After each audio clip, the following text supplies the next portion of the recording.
Hola amigas y amigos, buenos días, buenas tardes, buenas noches a todas mis suscriptoras y suscriptores que os encontráis repartidos a lo largo y a lo ancho de este mundo.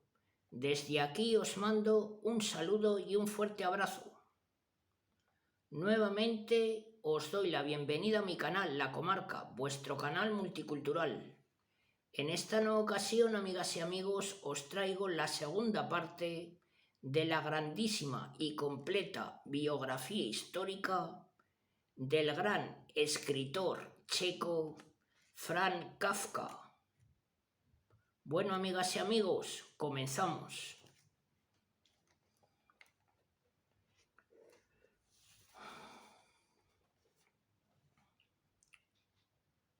Aunque parezca inverosímil, ese hombre imponente que tan alto estaba en la escala social provenía de un hogar muy humilde.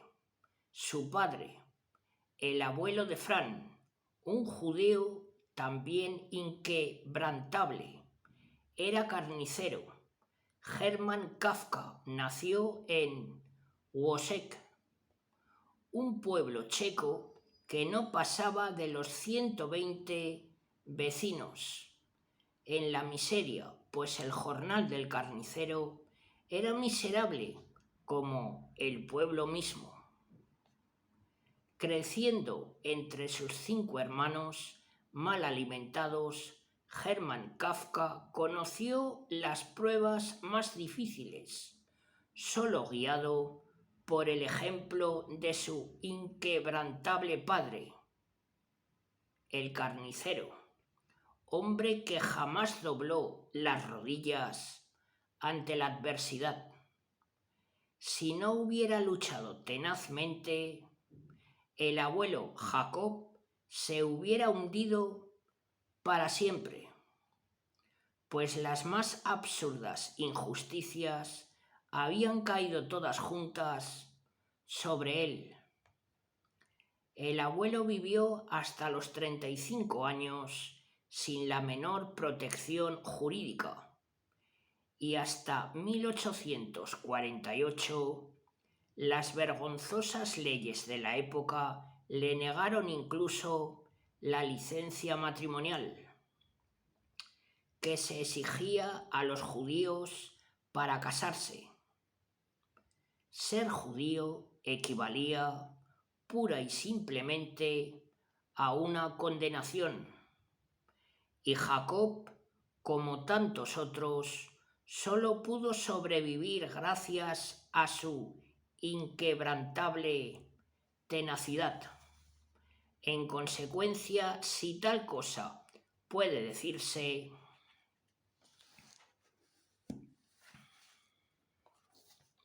Hermann Kafka no tuvo infancia. A pesar de la tenacidad del carnicero, conoció en su niñez todos los rigores del hambre y del frío. La casa era muy pequeña, con techo de paja y suelo de tierra. Los 6 hijos de Jacob dormían amontonados en una sola habitación y se alimentaban casi exclusivamente de patatas. Era la desolación, y con solo 10 años, Hermann, en verano o en invierno, se levantaba al alba, salía de esa pobre casa y se pasaba el día empujando un carro de pueblo en pueblo, en un prematuro esfuerzo por ganarse la vida y contribuir al mantenimiento de la familia. Aquel pesado carro que se atascaba en el barro de los caminos iba cargado de chucherías que el niño intentaba vender. El frío abrió dolorosas úlceras en las piernas del pequeño vendedor ambulante. Pero debe decirse que esas úlceras supurantes no le detuvieron, pues en aquellas desoladoras circunstancias él comprendió que su salvación dependía de seguir andando y naturalmente pronto se forjó en su cabeza la idea de que en esta vida lo único que importa es labrar una fortuna y obtener, consecuentemente, pleno reconocimiento social. Quien tenga en cuenta aquellas úlceras que el frío abrió en sus piernas infantiles, no le podrá reprochar jamás a Hermann Kafka esta convicción que en él se volvió obsesiva con el paso del tiempo. Como judío, como hijo del carnicero de Wozzeck, Hermann parecía condenado a la miseria. Adolescente, siempre empujando su carro, vendía hilos, botones y cordones de zapatos, de pueblo en pueblo. Poca cosa, pero a medida que iba creciendo, sus recorridos iban siendo cada vez más largos. Y muy pronto decidía abandonar el pueblo natal, donde todos los horizontes estaban cerrados a cal y canto. Hermann Kafka estaba en plena adolescencia cuando el nacionalismo, con toda su fanática carga de odio contra los judíos, volvía a ganar posiciones en Bohemia. Eran, pues, muy malos tiempos para un joven judío, sobre todo en las pequeñas comunidades campesinas, donde era imposible pasar desapercibido, donde todos conocían al judío y lo señalaban con el dedo. En consecuencia, Hermann Kafka decidió marcharse a una gran capital. Con tal propósito abandonó Wozzeck a los 14 años como vendedor ambulante en las más precarias condiciones. Fue rebotando de un pueblo a otro y solo al cabo de difíciles luchas llegó a la ciudad de Praga. Durante años, Hermann desarrolló una frenética actividad, siempre vendiendo baratijas. Wozzeck había quedado atrás, pero la vida en Praga no era fácil. Única arma, la voluntad. Su bagaje cultural era muy reducido.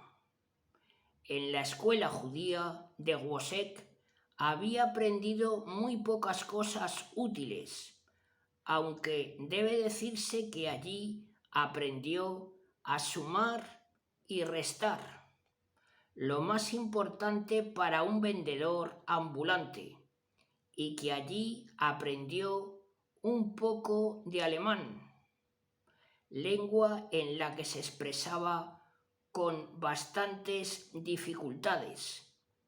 Pero durante los primeros años el alemán no le hizo ninguna falta. Los alemanes de Praga ocupaban los lugares más altos de la sociedad y a él le tocaba vivir en los más bajos, en los que se hablaba el checo. La vida de Hermann Kafka se desarrollaba casi exclusivamente en el Josefstadt, el viejo y miserable gueto judío de Praga. En otros tiempos, aquel barrio de estrechas y laberínticas callejuelas había sido la residencia obligada de los judíos de Praga. Pero cuando Hermann Kafka llegó a esta capital, el Josefstadt, verdadera unidad arquitectónica cuyo signo era la miseria más extrema, había sido ya abandonado por los judíos más afortunados. Hacía varios años que no pesaba sobre los judíos la obligación de vivir en el Josefstadt, pero la falta de recursos económicos había mantenido encerrados allí a los menos afortunados, y al vendedor ambulante de Wozzeck no le quedó otro remedio que vivir en aquel marasmo de bodegas, burdeles y tiendas de baratijas. El antiguo fervor religioso del gueto había declinado absolutamente y ya no quedaba más que esto. Allí la vida era sórdida, sin atenuantes.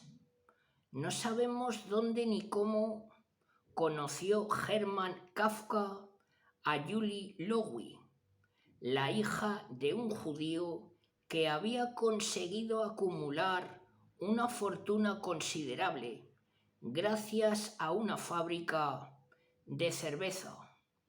Se enamoró perdidamente de ella, que vivía fuera del Josefstadt maldito, en uno de los edificios más hermosos del Altstadter Ring, que era mucho más culta que él, que era una joven y bella representante de la acomodada burguesía judeo-alemana de Praga.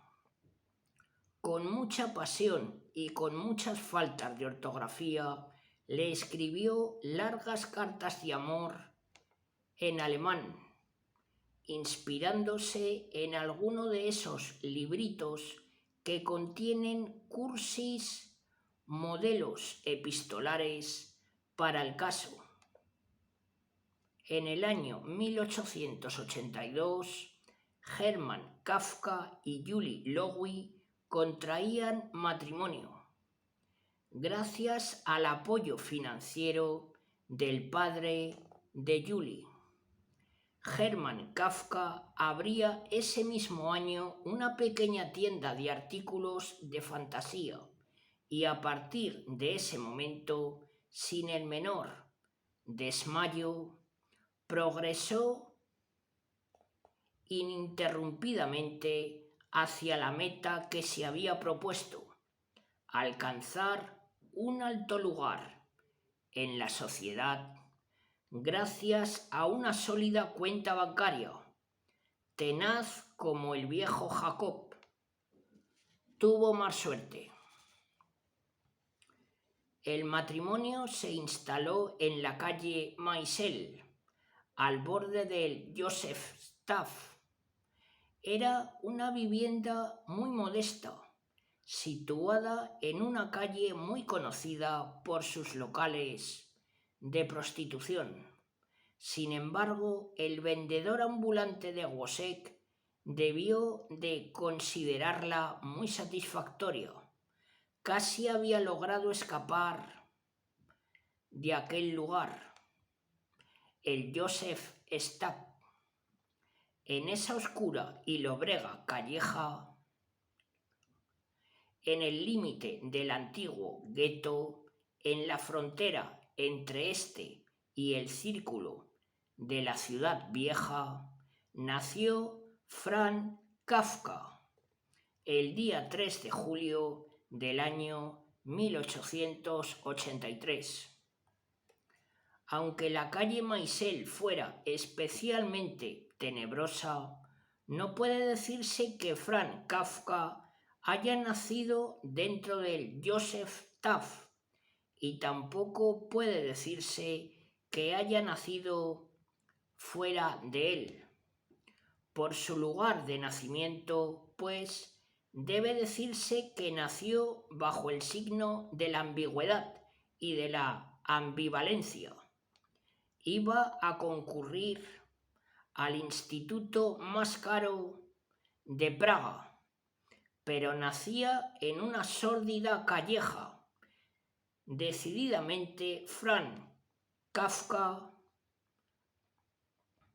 fue un desarraigado de nacimiento, y ya veremos hasta qué extremo casi inconcebible. Si hubiera nacido en el corazón del Joseph Staff y hubiera permanecido en él toda la vida, el Franz Kafka que conocemos habría sido imposible, tan imposible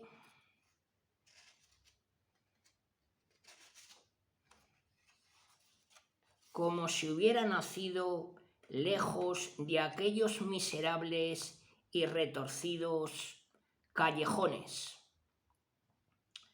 El matrimonio funcionó desde el principio como una perfecta unidad, mujer dulce y serena, enérgica, solo cuando era necesario. Julie era el exacto complemento del batallador Hermann Kafka.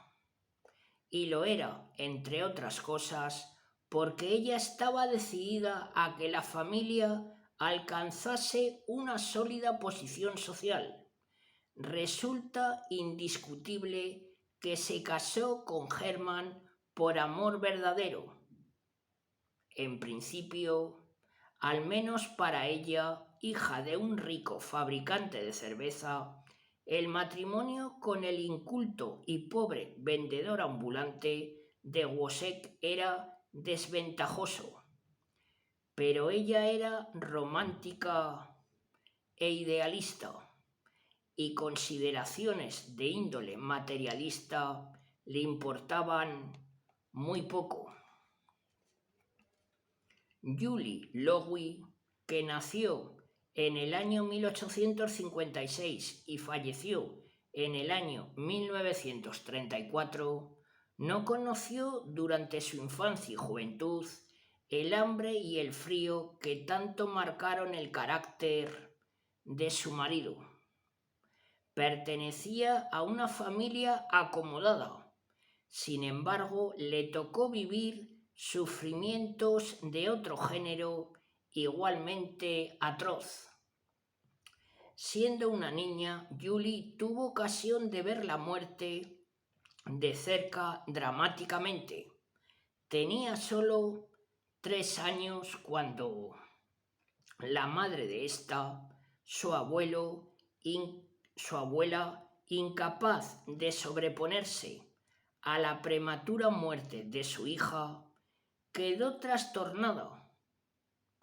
Un buen día, aquella abuela salió de la casa a dar un paseo y se arrojó de cabeza al Elba río que pasa por Podebrey y Ciudad Checa, donde entonces vivían los Lowy.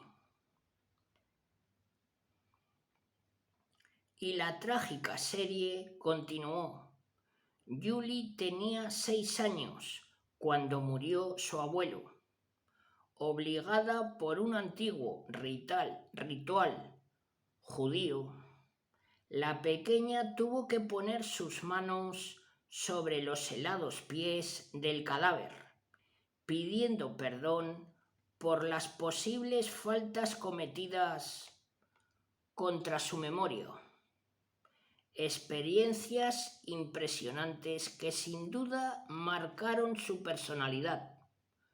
Muerta la madre y muerta la abuela, Julie tuvo que ocuparse del cuidado de sus 5 hermanos, que eran menores que ella. Su padre se volvió a casar, pero su nuevo matrimonio resultó un fracaso. Julie tuvo que asistir a tremendas reyertas conyugales, algo muy trágico para una niña y quizá la razón de que a lo largo de su vida prefiriese someterse a la voluntad de su marido antes que arriesgarse a provocar en su familia las penosas escenas de su infancia. Julie continuó desempeñando en la casa, en el cuidado de sus hermanos, un importante papel y a pesar de su delicada salud, desde muy pequeña supo estar a la altura de las circunstancias. Con esta infancia y juventud, a pesar de no haber conocido privaciones económicas, Julie Lowy estaba preparada para acompañar a Hermann Kafka. Ella sabía bien lo que es luchar y por eso pudo convertirse en el brazo derecho del infatigable batallador. Pero volvamos a Franz Kafka.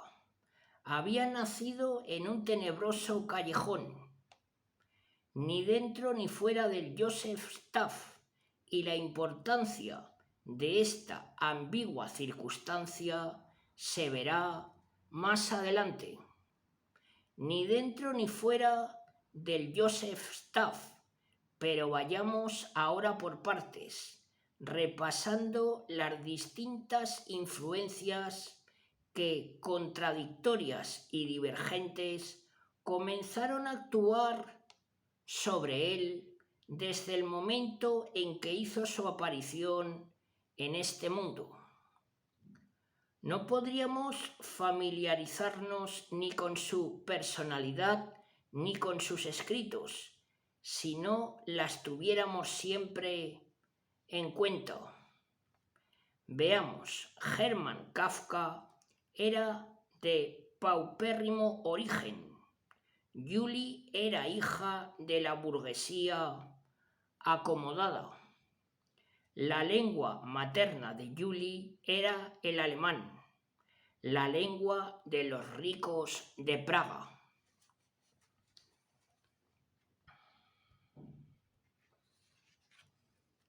La de Hermann era el checo, lo que quiere decir de entrada que el recién nacido, hijo de la pareja, no sería desde el punto de vista de la lengua ni puramente alemán ni puramente checo. Por otra parte, aunque sin llegar a ser refinada, puede decirse que Julie era una mujer culta. Hermann, en cambio, era rudo e inculto.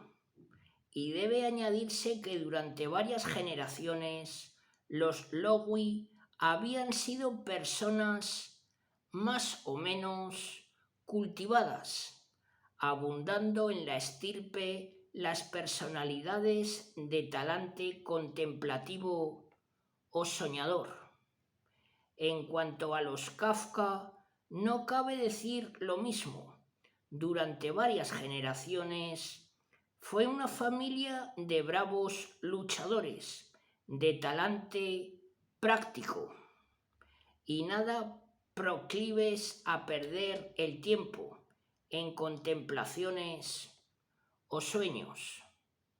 El abuelo Jacob, el carnicero, transmitió a todos sus hijos su crudo realismo y su pragmático sentido de la vida.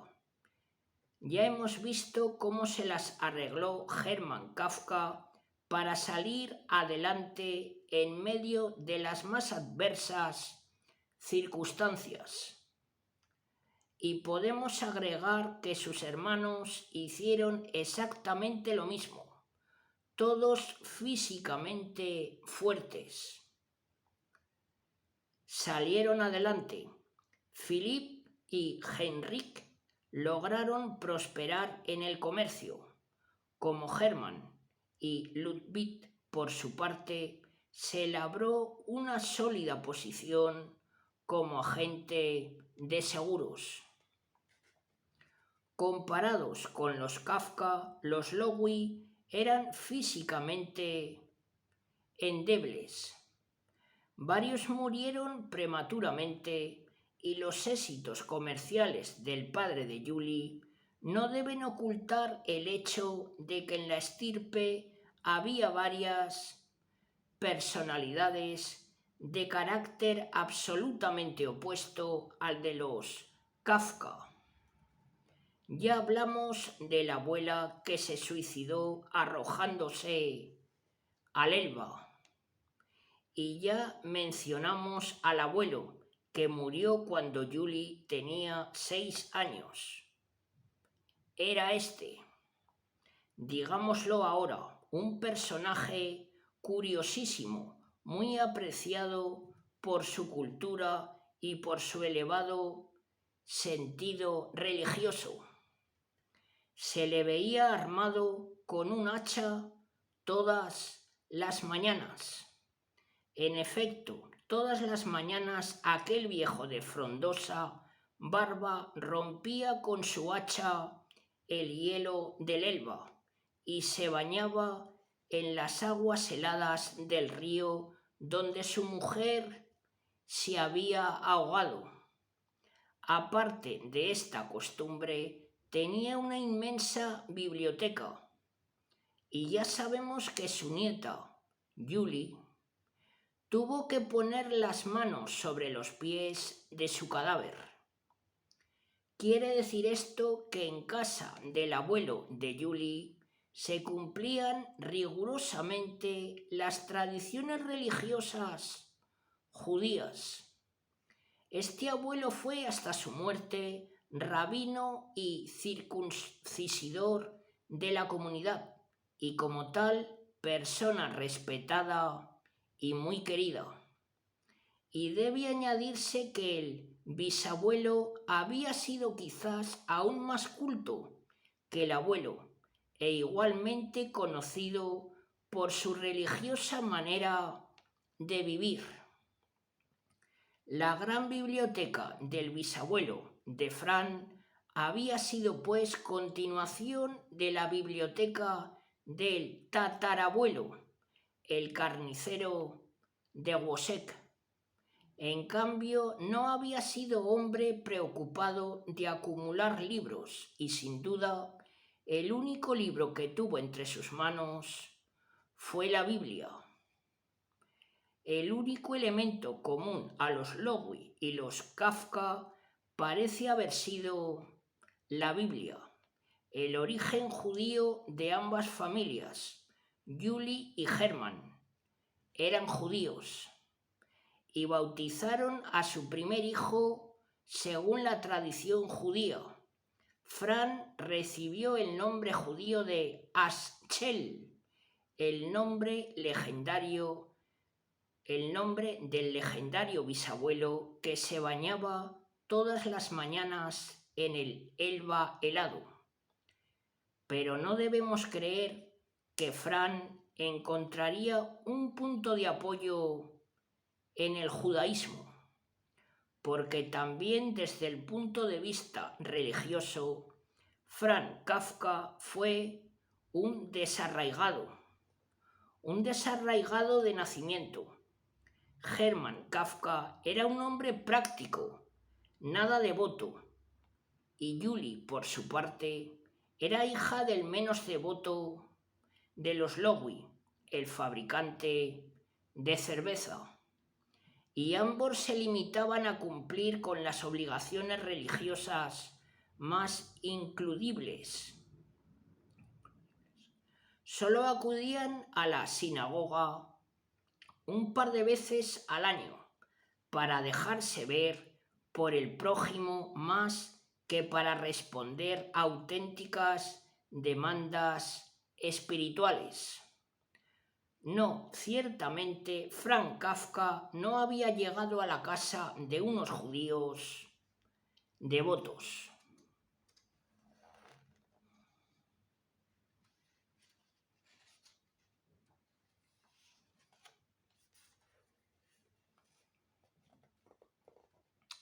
Bueno, amigas y amigos, continuamos. Aquí debemos decir, por otra parte, que el padre de Fran trató de que su origen judío pasase desapercibido. Ya en Praga, en su nueva vida, se sentía checo y como tal se presentaba. Solo hablaba checo y nacido judío y desempeñándose como checo, Hermann Kafka se convirtió en un desarraigado. Como era inevitable, transmitió esta condición a su hijo. Abierta la tienda, casado con Julie, Hermann Kafka no fue víctima, como tantos comerciantes judíos, de los despiadados pogroms fomentados por el nacionalismo antisemita, que en esa época, como dijimos, se encontraba en plena efervescencia. En cierta ocasión, durante uno de esos pogroms, una banda de fanáticos antisemitas puso los ojos en la tienda de los Kafka y con toda seguridad la pequeña tienda habría sido saqueada y destruida si los transeúntes no la hubieran protegido. «Dejen a Kafka, que es checo», gritaron, y la banda pasó de largo, arrasando a su paso todos los pequeños comercios judíos que encontró en la callejuela. Pero Hermann Kafka solo era checo por razones circunstanciales. En efecto, bien pronto empezó el padre de Fran a relacionarse a través de su esposa con los alemanes de Praga, abandonando paulatinamente los círculos checos, obsesionado por alcanzar una alta posición social, sin raíces bien arraigadas en los intereses checos. Resulta bastante lógico y comprensible este cambio de orientación. Los alemanes ocupaban la cúspide de la pirámide social en la ciudad de Praga. Alemanes, o mejor dicho, de origen alemán, eran los altos funcionarios, los propietarios, los aristócratas. Y Hermann Kafka no lo dudó un momento, con ellos debía relacionarse, porque él quería estar lo más alto posible, lo más lejos posible de la miseria de su infancia. Así, en consecuencia, su hijo Fran no sería ni decididamente judío ni decididamente checo, y cosa obvia, tampoco sería un alemán puro. Quien sepa lo mucho que simplifica y facilita la vida el hecho de pertenecer a un credo determinado, a una nacionalidad determinada o a una clase social concreta, comprenderá que Franz Kafka no lo tendría fácil, porque las circunstancias ambiguas y contradictorias obligan a quien las padece a pensar el mundo por cuenta propia. El destino de los Kafka no era, por tanto, quedarse en la tenebrosa calle Massiel. 2 años más tarde, en mayo de 1885, se mudaban a la Wenzelplatz, sin conseguir alejarse todavía del Josefstadt, cuya completa demolición decretó el gobierno ese mismo año. El antiguo gueto judío iba a caer bajo la piqueta, y de esto se hablaba en todas las esquinas. En la casa de los Kafka, entre tanto, solo se hablaba de Georg, el segundo hijo de la familia, que acababa de nacer. En diciembre de 1885, los Kafka se trasladaron a la Gestasse, calleja del espíritu. Todavía no lograban perder de vista el Joseph Staff, como era su firme propósito, pero el piso era algo mejor que los anteriores. Hermann Kafka estaba particularmente satisfecho. Progresaba. Sin embargo, su hijo no podía compartir su satisfacción. Cada mudanza tenía para él la gravedad de un trauma. Los tránsitos de un piso a otro le impedían familiarizarse con el mundo exterior, siempre cambiante y por lo mismo nada tranquilizador.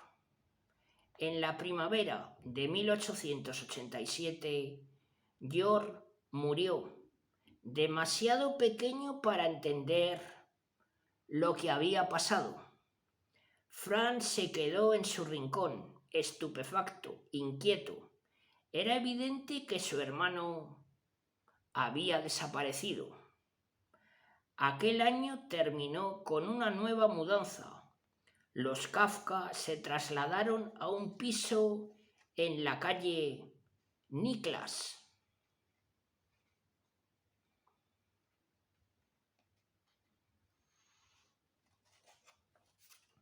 Alejándose definitivamente del gueto. En ese piso nació Heinrich.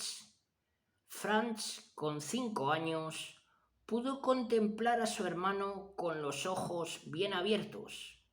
La vida preparaba ya otro duro golpe. Heinrich solo vivió unos meses. Franz no pudo obtener una explicación satisfactoria. Heinrich había desaparecido igualmente. Bueno, amigos y amigas, hasta aquí esta segunda parte de esta grandísima y completa biografía histórica del gran escritor checo Franz Kafka. Agradeceré que si os gusta la historia, visionéis estos vídeos enteros y me apoyéis con vuestros likes para que YouTube difunda mis vídeos a muchas más personas. Bueno, amigas y amigos,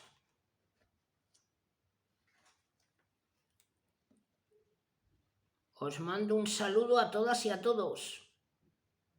Hasta muy pronto.